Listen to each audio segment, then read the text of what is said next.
Papacheck up po namin si tatay. Asan na?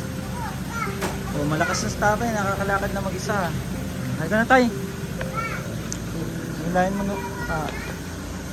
Madulas. Halika tayo, magpapacheck up tayo. Pasakay mo na doon sa ano, hindi na yung nasusuka, tatay? Doon sa dulo. Wala na plastic sa dulo. Dito, hindi ka mo ng plastic dito. Baka magsuka si tatay. Papacheck up po namin siya kasi may ubo siya at si Ashley naman po nawawala na naman. Mangingi lang kami plastic kasi nasuka to si tatay. Pag nauubo siya, nagsusuka siya.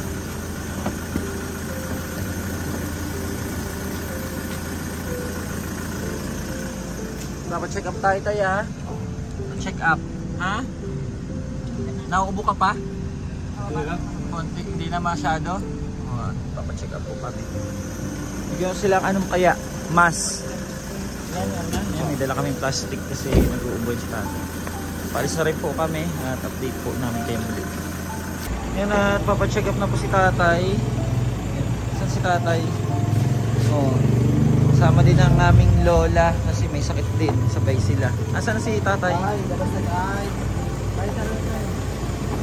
Check up natin kasi maano po yung ubo ni tatay.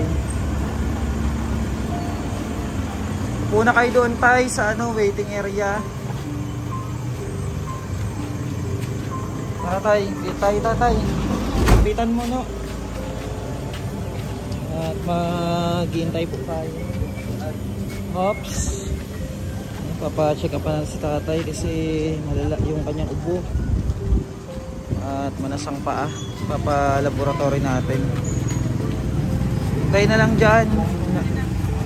Kami na lang dito. Ha? Oo, siman mo. Pasok na kayo. Tayo papacheck up ka. Sabi mo na nararamdaman mo, ha? O, mag-aantay muna tayo. Yan po yung ating na rescue sa tatay, no? Yung may lahi po na Chinese. At waiting pa rin po kami. Doon kami sa labas. Yan, at mamaya po update namin kayo sa result ng test ni tatay. Ano, thank you so much. Dilipat po kami sa ibang lista kasi ano po, ano na po ito eh, sa pedya lang daw. Dilipat po kami sa ibang hospital, ano? Sa hospital na po kami punta, sa Evangelista Hospital.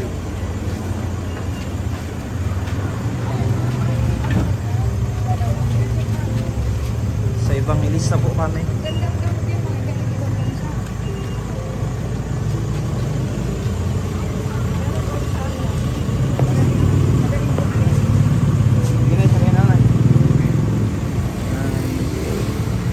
Tayo ng iba at wala po ano, pedya lang yung nandito at yung schedule kasi ni tatay na bago eh, kailangan na po agad na paano siya ma-check kaya lipat na lang po sa ibang hospital. Baba muna si tatay no. Dito po kami sa Evangelista dito natin si tatay dinala para ano, private hospital po ito para ma-check yung kanyang mga ano gaya ng kanyang dugo, lungs, laboratory. Nanay? Oo, kasama din yan. Ayan, dito po tayo ano, Evangelista. Evangelista po ito. Sa private hospital po para po maging okay na si tatay ano. Ayan, bago siya may balik sa kanyang. Salamat sa ano at mabilis yung ano ng ano, wheelchair ano, yung stop dito. At wait lang po namin kasi bawal lang po mag-video sa loob. Dito lang po sa labas. Oo, okay lang. Alam ko po. Ano, dito lang sa labas. Tayo na po ano, papasok na sa loob. At wait lang na rin sila ano. Nandito po tayo sa Evangelista now. Bali yan po, nasa Evangelista Medical Center po kami. Evangelista MS Hospital po pala. At inantay namin si tatay. Check up no, yung kanyang ano, laboratory din at yung x-ray niya. Bali update po namin kayo mamaya ano kasi bawal naman po mag-video sa loob ng hospital. Kaya dito lang kami sa labas, ano, mamaya na lang po, update na lang po namin kayo mga kababayan. God bless po. Ayan po, at wait pa po namin, makikipag-cooperate pa po kami sa pamilya ni tatay kasi dito po ay baka daw po may admit. Ngayon nag-ano po yung hospital na kailangan ng ano ng pamilya, no? Kung i-admit o hindi. Usapin ko na yung pamilya mamaya. Hindi pa ano. Usapin mo natin yung pamilya kasi ano yung case ni tatay, no? Baka daw i-admit. Ayan, at usapin ko po natin yung kanyang pamilya. Ay, salamat po. Ayan, at bukas mag-ano pa tayo sa ibang ano, kung ano pong sabihin ng pamilya kasi malaki daw yung gagastusin dyan. Admission pa lang Admission daw. pa lang.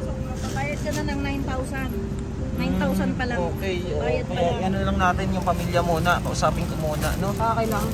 Tapos yung titingin na doktor, 3 po agad bayad. Laki nga. Kaya i-ano natin yung pamilya muna.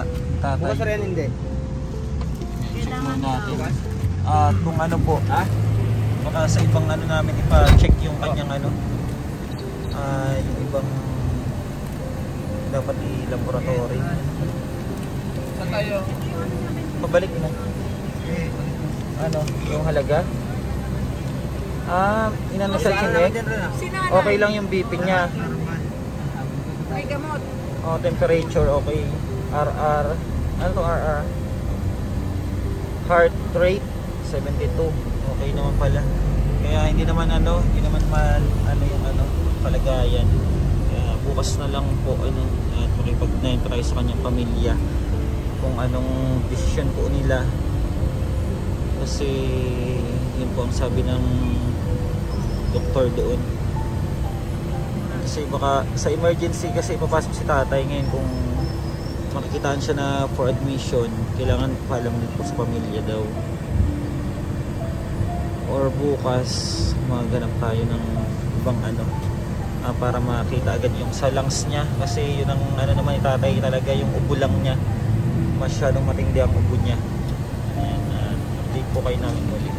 At mamaya po maghahanap pa rin po kasi kami kay Ashley dahil nawawala na naman ang bata na yun. Thank you po. Thank you so much. Ayan, at balik na muna si tatay. Halika na tay. Dito na ulit tayo tay. Mag-ano tayo, gatas. Oh, malakas na si tatay eh. Hanapin pa po namin kasi Ashley. Oh, hindi naman nas yung paa mo tay ah. Okay No? na, Hindi naman nas. Dito tayo. Ito yung daan. Yan. Yan yung daan. Oh, ipapaano yan bukas, tatay. Bukas natin siya dalhin dun sa ano. Sa check up. Yung mag-aano ng ano niya. Kanyang baga. Ano? Upo na dito tay. Tay, upo na kayo dito. Dito tay. Diyan oh. Upo na kayo dyan. Ayan, pahinga muna ano. Ayan po ang update natin kay Tatay Ferdinando. Thank you so much po and God bless. Timpla niya si Tatay gatas. Magagatas siya. Mag-inom. Ayan, magagatas muna. Ano Martin, kamusta? Wala pa si Ashley. Wala pa? Wala pa. Pamahanap. Ano si Tatay gatas ha? Ayan, God bless po. Maraming salamat po and God bless you more mga kababayan. At ito po yung update natin kay Tatay Ferdinando.